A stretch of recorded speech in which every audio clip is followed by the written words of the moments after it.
Hello બાળકો, જય શ્રી કૃષ્ણ. હવે આપણે એન્ડ ઉપર છીએ ચાકગતિમાં અને સ્વાધ્યાયના દાખલા છે. ઉદાહરણમાં આપણે એક જ બાકી છે, 12 ના આપણે ગણવાના છે, પણ પહેલા જે આપણી ટેક્સ્ટ બુકના છે એ તો આપણે ગણિત નાખવા પડે, કારણ કે એ પણ જેડબલઈ નીટ વગેરેમાં પૂછાય છે. ઓકે, તો બિલકુલ ઈઝી છે. 20 કિલોગ્રામ દળનો એક નક્કર નળાકાર તેની અક્ષને અનુલક્ષીને 100 રેડિયન પ્રતિ સેકન્ડની કોણીય ઝડપથી પરિભ્રમણ કરે છે. બરાબર? તો અત્યારે m બરાબર 20 કિલોગ્રામ છે.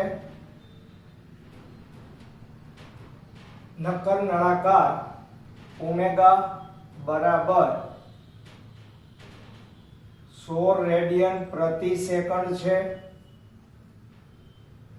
આ નળાકારની ત્રિજ્યા કેપિટલ R બરાબર 0.25 મીટર છે. આ નળાકારની ચાકગતિ સાથે સંકળાયેલ ચાકગતિ ઊર્જા k આપણે શોધવાની છે અને તેની અક્ષને અનુલક્ષીને આ નળાકારનું કોણીય વેગમાન l આપણે શોધવાનું છે. બરાબર? આટલા તો તમને ડેટા આપ્યા છે. તો હવે આપણું સૂત્ર છે k બરાબર 1/2 I ઓમેગા સ્ક્વેર. બરાબર? તો I બરાબર ભાઈ કોણ છે આ જોવાનું. નક્કર નળાકાર એટલે તકતી એટલે 1/2 mr સ્ક્વેર. બરાબર? અને તેથી I આપણે પહેલા શોધવો પડશે. એટલે 1/2 દળ 20 ત્રિજ્યાનો સ્ક્વેર 0.025 નો 625 ચાર આંકડા પછી પોઈન્ટ. બરાબર? તેથી I બરાબર આ 10 ને આની સાથે ગુણી નાખો એટલે 0.625 કિલોગ્રામ મીટર સ્ક્વેર. ઓકે, બસ હવે અહીંયા કિંમત મૂકી દો એટલે કે મળી જાય. એક સ્ટેપનું કામ. k બરાબર 1/2 into 0.625 into omega square. Omega એટલે 100 એનો સ્ક્વેર એટલે 10 ની કેટલી ઘાત આવશે? 4 ઘાત. 4 ઘાત આવશે એટલે અહીંયા 62 50 થઈ જશે. 62 50 નું અડધું તમે કરો એટલે 31 દુ 62 એટલે 31 25 આટલા જૂલ. આ આપણા માટે k મળ્યો. હવે જોઈએ છે l તો એકદમ સહેલો છે ભાઈ. l is equal to I omega. બરાબર?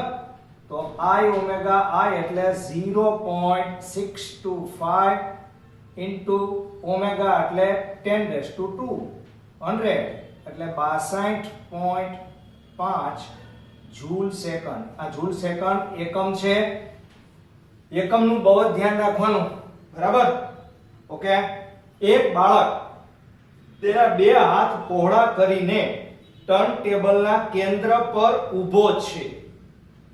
ટર્ન ટેબલ એટલે ફરી શકે તેવા ટેબલ ઉપર ઊભો છે બેલેન્સ રાખીને. હાથ પહોળા છે એના એટલે બેલેન્સ રીએ બધા. બરાબર? શું કામે બેલેન્સ રીએ? કારણ કે હાથ પહોળા કરવાથી જડત્વની ચાક માત્રા વધે અને કોણીય વેગ ઘટે. પણ જો હાથ તમે નજીક લઈ આવતા જાવ તો જડત્વની ચાક માત્રા ઘટે અને કોણીય વેગ વધે. અને કોણીય વેગ વધે તો કદાચ બેલેન્સ ગુમાવે. રાઈટ? તો ટર્ન ટેબલ એ 40 રેવોલ્યુશન પ્રતિ મિનિટની કોણીય ઝડપથી ભ્રમણ કરે છે.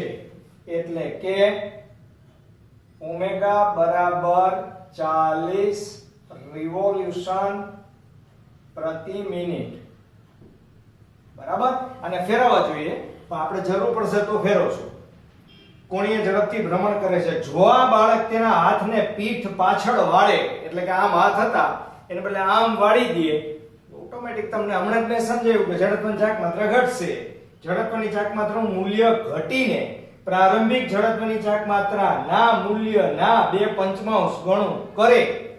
એટલે કે નવી જડત્વની ચાક માત્રા I2 મતલબ કે ઓલા હાથ ભેગા કરી દીધા એ 2/5 I1. બરાબર? આવું આપ્યું છે. તો તેની કોણીય ઝડપ કેટલી હશે? ટર્ન ટેબલમાં કોઈ ઘર્ષણ નથી. આ ધ્યાન રાખો. બરાબર. તો અહીંયા કોણીય વેગમાન ના સંરક્ષણ ના નિયમ મુજબ L is equal to I omega બરાબર શું છે ભાઈ? અચળ. અને જો એ અચળ હોય તો I1 ઓમેગા 1 બરાબર શું લખાય? I2 omega 2. નવી કોણીય ઝડપ એટલે ઓમેગા 2 અથવા કિંમત પહેલા મૂકી દો. હવે લખીને નાખ્યું છે તો કઈ વાંધો નહીં. I1 ઓમેગા 1 upon I2 બરાબર I1 ના I1 ગુણાકારમાં ઓમેગા 1 એટલે 40 ના છેદમાં, જો ભાઈ આ સમાન એકમ છે એટલે ઉડી ગયા, એટલે આપણે બે બાજુ સમાન એકમ આવે એટલે આપણો ઓમેગા 2 એ આ જ એકમમાં પ્રાપ્ત થશે. I2 બરાબર 2/5 I1. આ બે ગયા બરાબર. તો અહીંયા 40 50 200 ભાગ્યા 2 એટલે કેટલા થાય? 100 રિવોલ્યુશન પ્રતિ મિનિટ. આ આપણો ઓમેગા 2 પ્રાપ્ત થયો બરાબર. હવે આપણા માટે આવશે બી.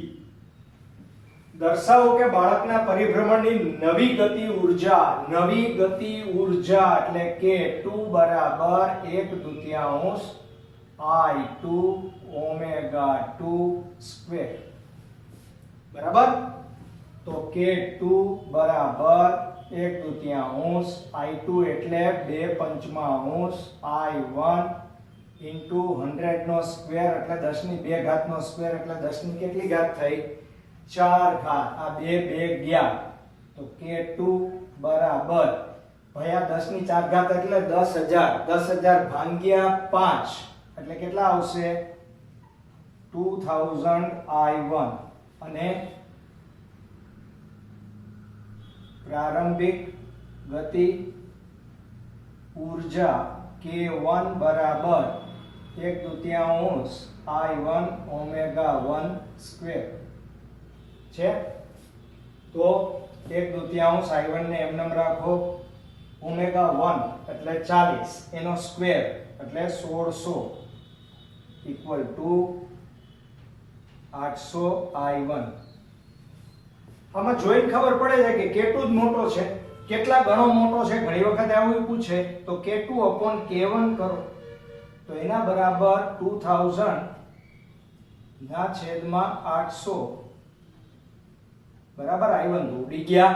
તો આ 2 મીંડા જાય તો K2 બરાબર જો 8 દુ 16 અને 8 અડધે 4 16 ને 4 20 એટલે 2.5 K1. હવે એને શું પૂછ્યું છે કે દર્શાવો કે બાળકના પરિભ્રમણની નવી ગતિ ઊર્જા મૂળ ગતિ ઊર્જા કરતા વધારે છે, મતલબ કે 2.5 ગણી છે. ગતિ ઊર્જાનો વધારો તમે કેવી રીતે સમજાવશો? તો કે જ્યારે બાળક હાથ પીઠ પાછળ કરે ત્યારે આ ગતિ ઊર્જા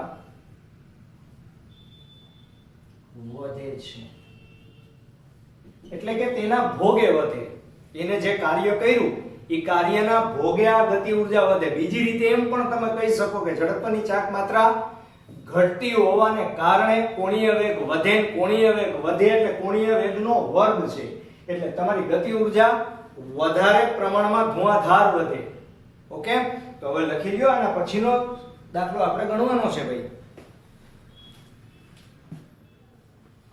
યસ બચ્ચે લોગ, એકદમ સરળ દાખલો છે. 3 કિલોગ્રામ અને 40 સેન્ટીમીટર ત્રિજ્યાના એક પોલા નળાકાર ફરતે, પોલો નળાકાર છે, દળ આપેલું છે. દળ m બરાબર 3 કિલોગ્રામ આપેલું છે અને પોલો નળાકાર છે. અને 40 સેન્ટીમીટર ત્રિજ્યા છે. 40 સેન્ટીમીટર એટલે 0.4 મીટર, કારણ કે ઉપર કિલોગ્રામ છે એટલે આપણે મીટરમાં જ લેવું પડે. અને હવે બરાબર સમજજો કે પોલો નળાકાર એટલે બીજું કોઈ નથી પણ એ રિંગ કહેવાય. ની જડત્વ ની ચાપ માત્રા I બરાબર રિંગની જડત્વની ચાપ માત્રા છે mr². m એટલે 3 કિલોગ્રામ તમને આપેલ છે. આ 0.4 નો સ્ક્વેર એટલે 0.16 ઇક્વલ ટુ અહીંયા આવશે 0.48 કિલોગ્રામ મીટર સ્ક્વેર. જડત્વની ચાક માત્રાની જરૂર બધા સૂત્રોની અંદર મોટે ભાગે પડતી જ હોય એટલે એ આપણે શોધી જ લેવાની. હવે શું કર્યું છે કે આ પોલો નળાકાર છે અને અહીંયા દોરડું લટકાડેલું છે.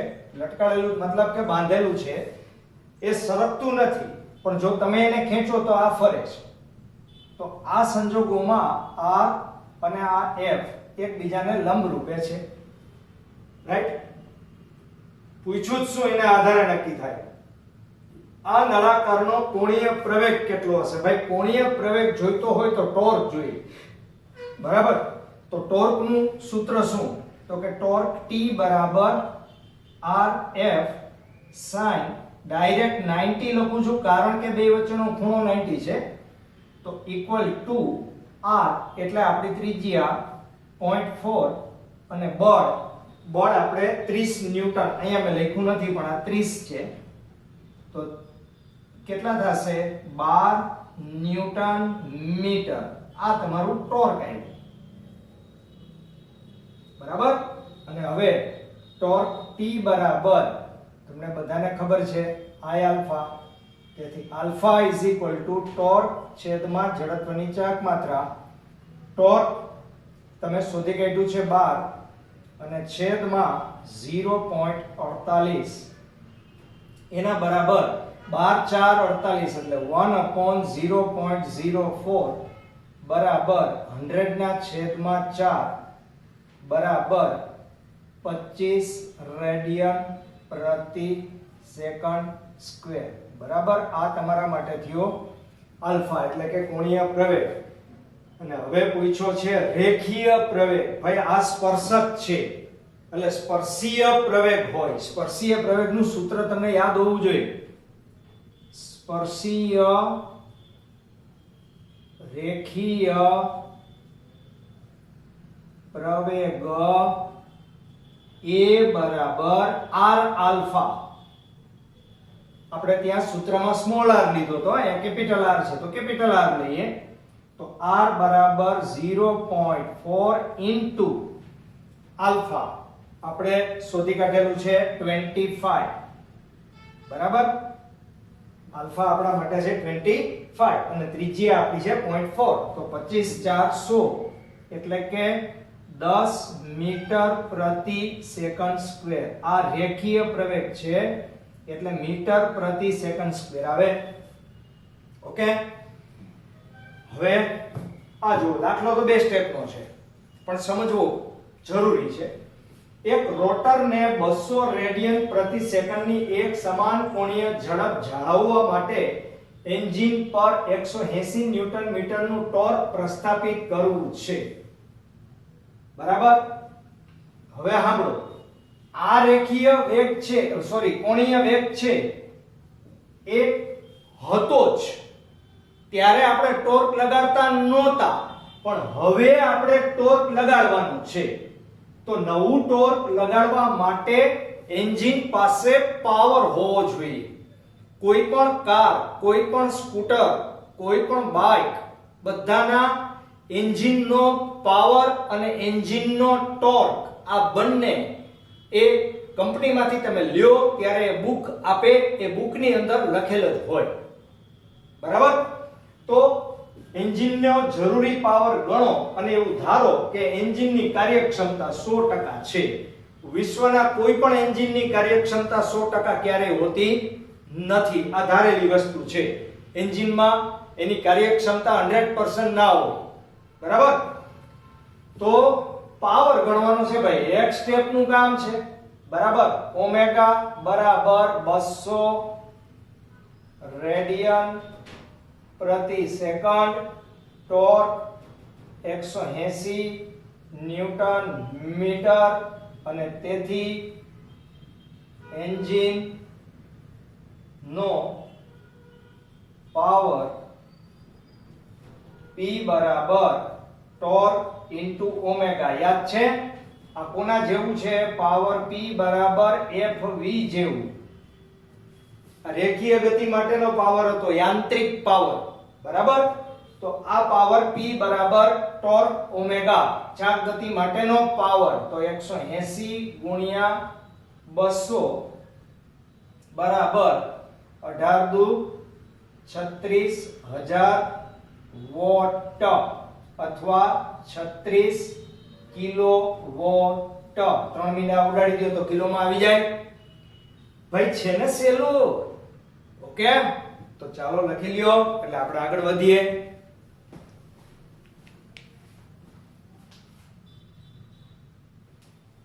યસ બાળકો, નેક્સ્ટ સ્વાધ્યાયનો દાખલો નંબર 7.16 બહુ મજાનો છે. દ્રવ્યમાન કેન્દ્ર ઉપરનો દાખલો છે. r ત્રિજ્યાની સમાન તક્તિમાંથી, સમાન તક્તિનો મતલબ એક સરખું દ્રવ્યમાનનું વિતરણ હોય તેવી તક્તિ. આ એક તક્તિ છે કે જેની ત્રિજ્યા કેપિટલ R છે. તેમાંથી r/2 ત્રિજ્યાના ગોળાકાર છિદ્રને કાપવામાં આવે છે. એટલે આટલું ડગરું કાઢીને, તો તમને બધાને ખબર છે કે ડગરું અહીંથી કાઢશો એટલે આ બાજુનું દળ ઘટવાનું છે, આ બાજુનું દળ વધશે, એનું નમન આ બાજુ હશે. અચ્છા, તો આ છિદ્રનું કેન્દ્ર મૂળ ડિસ્કના કેન્દ્રથી r/2 અંતરે છે. આ જે ડગરું તમે ઉડાડ્યું એનું કેન્દ્ર અહીંથી r/2 અંતરે છે. તો પરિણામી સપાટ પદાર્થનું ગુરુત્વ કેન્દ્ર શોધો. તો યાદ રાખો, શોધવાનું ગુરુત્વ કેન્દ્ર કીધું છે, પણ આપણે ટૂંકમાં એને સમજાવવું પડે કે સમમિતિ ધરાવતા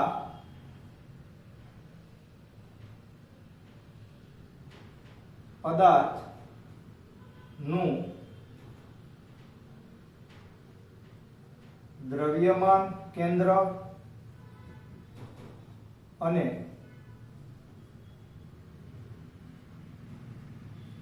ગુરુત્વ કેન્દ્ર સમાન હોય છે. એટલે આ અત્યારે તમારું જે તક્તિ છે એ સમાન સમમિતિ ધરાવતી તક્તિ છે, બરાબર? હવે જેનું કેન્દ્ર O અને ત્રિજ્યા R હોય તેવી તક્તિમાંથી જેનું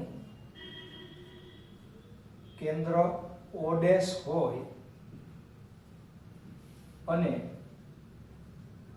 O થી અંતર એટલે કે એની ત્રિજ્યા r/2 હોય તેઓ ભાર કાપી લેતા ધારો કે તેનું દ્રવ્યમાન કેન્દ્ર O ડબલ ડેશ આગળ આવે છે. આવી આપણે ધારણા કરવાની છે. આપણને ખબર નથી કે આ O ડબલ ડેશ નું અંતર O થી કેટલું છે. તમે જે ડગરી કાઢેલી છે એનું અંતર O ડેશ થી r/2 જેટલું છે. એટલે કે અડધી ત્રિજ્યાનું ડગરું તમે અહીંથી ઉડાડી દીધું છે, પણ એ ઉડાડ્યા પછી એનું દ્રવ્યમાન કેન્દ્ર કે જે O આગળ હતું એ ખસીને O ડબલ ડેશ આગળ આવશે. તો O ડબલ ડેશ નું અંતર છે ઈ કેટલું એ આપણને ખબર નથી, પણ સમિતિને આધારે કહી શકાય કે આ અંતર તમારું r/2 જેટલું હોવું જોઈએ. બરાબર? ઓકે, તો હવે આપણે ધારણા કરવી પડશે. આપણે દળના રૂપમાં બધું મેળવવાનું છે ભાઈ. તો આપણે ધારણા કરી લઈએ કે ધારો કે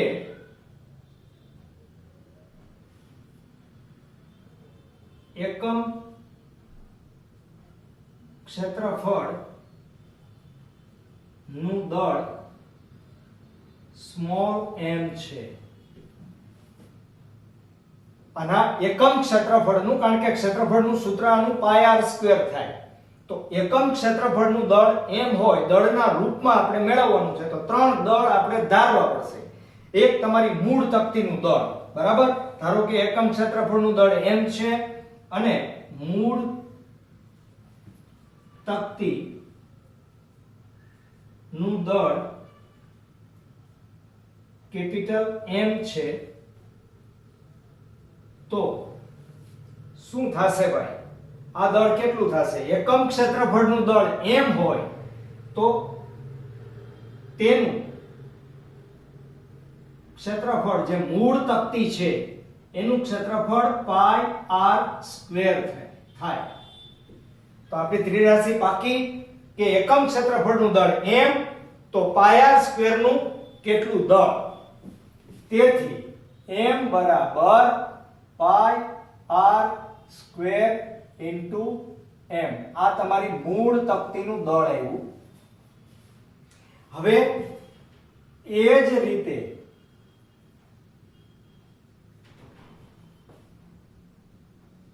જે ભાગ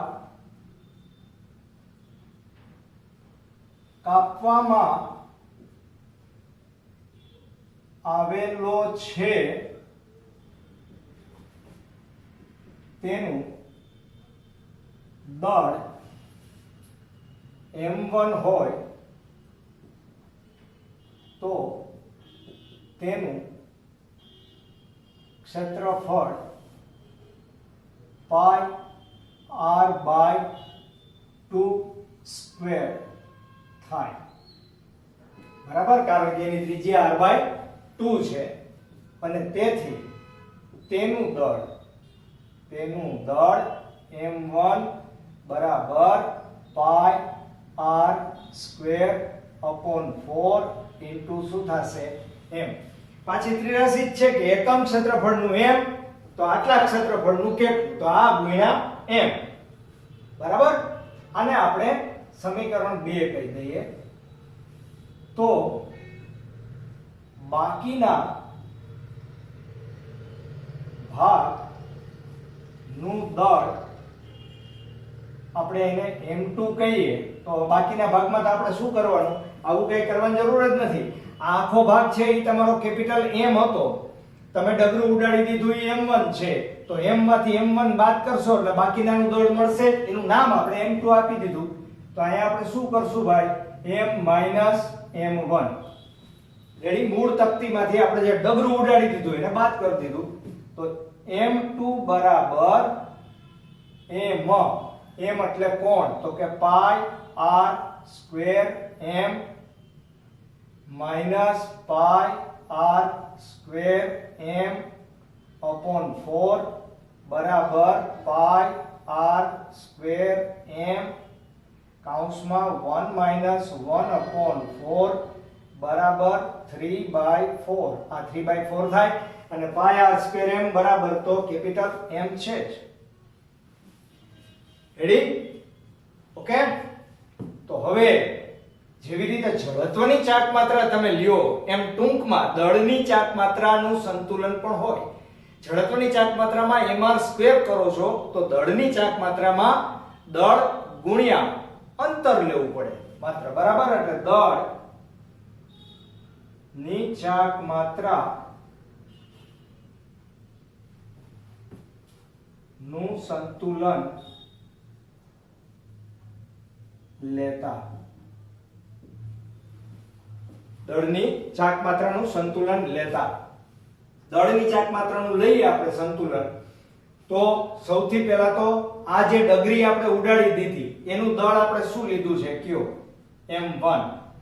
અને ગુણાકારમાં O થી O ડેશ નું અંતર, બરાબર, અને વત્તા કયું દળ? તો કે બાકી રહેતું હતું એ દળ આપણે M2 લીધું છે અને એનું આપણા ઓરિજિનલ દ્રવ્યમાન કેન્દ્રથી અંતર OO ડબલ ડેશ છે અને એના બરાબર સંતુલન હોવાથી 0 છે, બરાબર. તો અહીંયા શું થશે ભાઈ? M1 OO ડેશ બરાબર minus M2 OO double dash થાય. આપણે શોધવાનું શું છે? OO double dash. આ અંતર આપણે શોધવાનું છે, એ જ આપણા બાકી રહેતા ભાગનું ગુરુત્વ કેન્દ્ર બનશે, બરાબર. તો આને સૂત્રનો કરતા બનાવવાનો છે. તો પહેલા M1 બરાબર જે છે એ આપણે મૂકી દઈએ ભાઈ, બરાબર. તો M1 બરાબર શું છે? પાઈ r સ્ક્વેર m upon 4. તો પાઈ r સ્ક્વેર m બરાબર તો કેપિટલ M છે તો m/4 થાય. તો અહીંયા હું લખી નાખું છું m/4, બરાબર, અને ગુણાકારમાં OO ડેશ r/2 એ પણ આપણને રકમમાં કહી દીધેલું જ છે, બરાબર માઈનસ m2 બરાબર તો તૈયાર જ છે 3/4m ઇન્ટુ, બસ આ વસ્તુ આપણે શોધવાની હતી. બે બાજુથી mm કેન્સલ, 4 કેન્સલ, માઈનસ ને અહીંયા લઈ લ્યો, બરાબર, તગડાને પણ લઈ લ્યો એટલે OO ડેશ બરાબર માઈનસ r/6 આવશે. મતલબ કે આ એનો એક્સિયમ જ આવે છે, આ ધ્યાન રાખજો, આનો એક્સિયમ. હવે જરાક હું આગળ સમજાવું કે ડગરી તમે એવી રીતે ઉડાડેલી છે કે એનું દ્રવ્યમાન કેન્દ્ર O ડબલ ડેશ આગળ મળે. હવે આ ડગરીને તમે પહેલા ચરણમાંથી ઉડાડી હોત તો પહેલા ચરણનું કેન્દ્ર અહીંયા જે છે એની સામેનું અહીંયા કેન્દ્ર તમને મળે. અહીંથી ઉડાડી દીધી હોત તો અહીંયા મળે. સમજાય છે? તો કહેવાનો મતલબ એ કે દ્રવ્યમાન કેન્દ્રમાં ધ્યાન રાખવાનું કે દ્રવ્યમાન કેન્દ્ર બદલે ક્યારે. રૂમ છે તો રૂમની નું દ્રવ્યમાન કેન્દ્ર ધારો કે મધ્ય બિંદુએ છે, ચોરસ રૂમ છે, બરાબર, સમઘન આકારનો રૂમ છે એના મધ્ય બિંદુ આગળ દ્રવ્યમાન કેન્દ્ર છે. હવે તમે છત ઉડાડી દો તો એનું દ્રવ્યમાન કેન્દ્ર ક્યાં ખસે? તળિયા તરફ. તળિયું કાઢી નાખો તો એનું દ્રવ્યમાન કેન્દ્ર ઉપર તરફ. આ બાજુની સાઈડની દિવાલ કાઢી નાખો તો એનું દ્રવ્યમાન કેન્દ્ર આ બાજુ. જે બાજુ દળ વધે એ બાજુ દ્રવ્યમાન કેન્દ્ર જાય. અને ગુરુત્વ કેન્દ્ર અને દ્રવ્યમાન કેન્દ્ર સમાન ત્યારે બને કે જ્યારે સમમિતિ ધરાવતો પદાર્થ હોય, નહીતર તમારે ગુરુત્વ કેન્દ્ર અલગથી શોધવું પડે. ઓકે, તો હવે લખી લ્યો. આના પછીનો દાખલો પણ આપણે આકૃતિ સાથે સમજીને કરવાનો છે.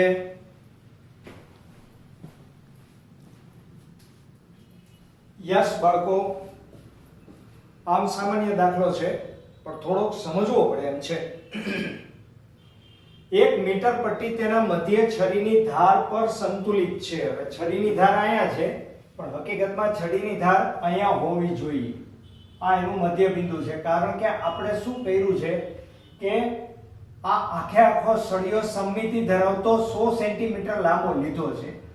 તો જ્યારે તમે આના કાંઈ બોલાવો નહીં ત્યારે કોઈ પણ સંતુલન ધરાવતી પટ્ટી પણ તમે લ્યો તો એ પટ્ટીના મધ્ય બિંદુ આગળ જ તમે સંતુલન કરી શકો. કયા બિંદુ આગળ? આ મધ્ય બિંદુ આગળ તમે સંતુલન કરી શકો. રેડી? હવે અહીંયા હું સિક્કા મૂકી દઉં તો શું થાય? આની ઉપર હું એક સિક્કો મૂકી દઉં તો આ બાજુ નમે ને, તો એ બાજુ ન નમે એ માટે મારે શું કરવું પડે? મારે થોડું કામ ખસવું પડે. સમજાય છે? દાખલા તરીકે આપણે સિક્કો જ લઈએ, રાઈટ? અત્યારે એક સિક્કો ખાલી મૂકીને તમને પ્રયત્ન આપણે કરીએ કે અહીંયા મેં સિક્કો મૂકી દીધો, રાઈટ? હવે મારે સંતુલન મારું મધ્ય બિંદુ એ ના આવે, બરાબર? હવે મારે આમ ખસવું પડશે થોડું, હજુ નહીં, સિક્કાના દળ જેટલું ખસવું પડે. આ સિક્કાના દળ જેટલો હું ખઈશું, બરાબર? હવે સિક્કો હજી બીજો સિક્કો મૂકી દઉં તો પાછું નમે કે ના નમે? તો મારે આમ ખસવું પડે. તો જેમ આ બાજુ દળ વધતું જશે એમ ગુરુત્વ કેન્દ્ર, વજન, બળ નું કેન્દ્ર છે એ આ બાજુ ખસતું જશે. તો સમિતિ ધરાવતી બેલ્ટ હોય તો એ બેલ્ટનું ગુરુત્વ કેન્દ્ર મધ્ય બિંદુ આગળ જ હોય. આ ઓરિજિનલ બાબત મેં તમને સમજાવી. હવે આપણા દાખલાની અંદર ક્યાં આંકડા છે એ જુઓ. બેલેન્સિંગ પોઈન્ટ માટે ચાક ગતિ સંતુલન જરૂરી. એટલે ચાક ગતિ સંતુલન થી જ આપણે દાખલો ગણવાનો છે. બરાબર? તો ઓરિજિનલ તમારું દ્રવ્યમાન કેન્દ્ર C છે. એટલે કે મૂળ પટ્ટી નું ગુરુત્વ કેન્દ્ર C છે. પરંતુ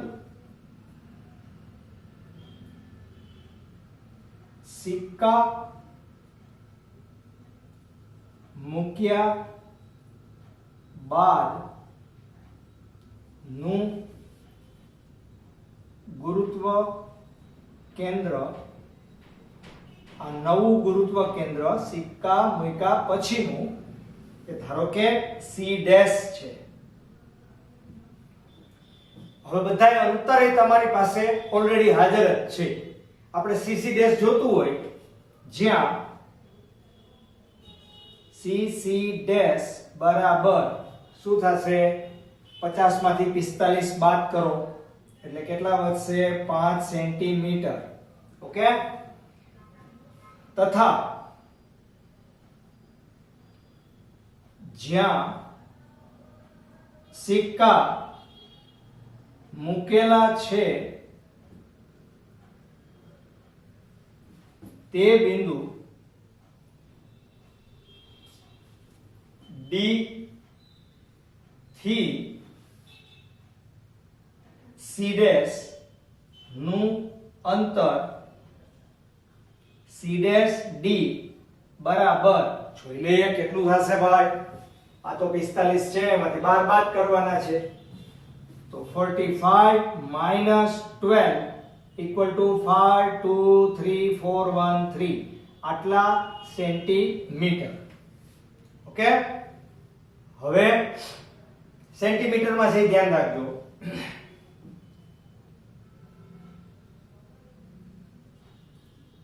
ચાપ ગતીય સંતુલન નો ઉપયોગ કરતા શું કરશું ભાઈ ચાક ગતિ માટે? તો કે તમારા C' ને અનુલક્ષીને આપણે બધું કામ કરવાનું છે. એટલે કે C' ને અનુલક્ષીને C માટે નું ટોર્ક બરાબર C' ને જ અનુલક્ષીને D નું ટોર્ક. તો C' ને અનુલક્ષીને C નું, ભાઈ C તો આપણું જૂનું ઓરિજિનલ બળ લાગતું વજન બળ mg લાગતું જ્યારે આ સિક્કો નહોતો ત્યારનું. પણ બેલેન્સિંગ પોઈન્ટ માટે તો આના દ્વારા આના ઉપર લાગતું ટોર્ક ને આના દ્વારા આના ઉપર લાગતું ટોર્ક, ટૂંકમાં આના પર આને અનુલક્ષીને બેયના ટોર્ક તમારે ગણવા પડે અને એ ઇક્વલ ટુ મૂકો તો જ સંતુલિત અવસ્થા આવે. બરાબર? તો C માટેનું ટોર્ક એટલે mg ગુણ્યા C ડેશ અંતર બરાબર 10g ગુણ્યા C ડેશ D અંતર. આ અંતર બરાબર ઓમાં અંતર. આ આપણું હવે ઓરિજિનલ નવું ગુરુત્વ કેન્દ્ર છે, ધ્યાનમાં રાખો. એને અનુલક્ષીને કામ કરવાનું છે આફ્ટર સિક્કો મૂકી દીધા પછી. બરાબર? તો બે બાજુથી g કેન્સલ. આપણે m ગોતવાનો છે. તો m બરાબર 10 ગુણ્યા C ડેશ D હમણાં જ આપણે મેળવ્યું 33 ના છેદમાં C ડેશ એટલે માત્ર 5. તેથી m બરાબર 5 દુ 10 ને 33 દુ 66 ગ્રામ આ પટ્ટીનું દળ કેટલું આવ્યું આપણું 66 ગ્રામ આવ્યું. Okay clear? ચાલો લખી લ્યો બાળકો.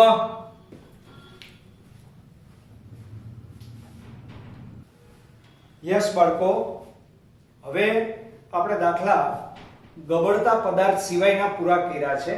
એટલે આપણે ગબડતો પદાર્થ છે એ પહેલા સમજવો પડે. એટલે નેક્સ્ટ લેક્ચરની અંદર આપણે ગબડતો પદાર્થ, તેના સૂત્રો, તેનું ભ્રમણ, ચાક ગતિ મિશ્રિત રેખીય ગતિ એ સમજી અને આપણે એના પરિણામો પ્રાપ્ત કરી અને ત્યારબાદ એના ઉપરના દાખલા ગણી નાખશું. ઓકે ચાલો, જય શ્રી કૃષ્ણ.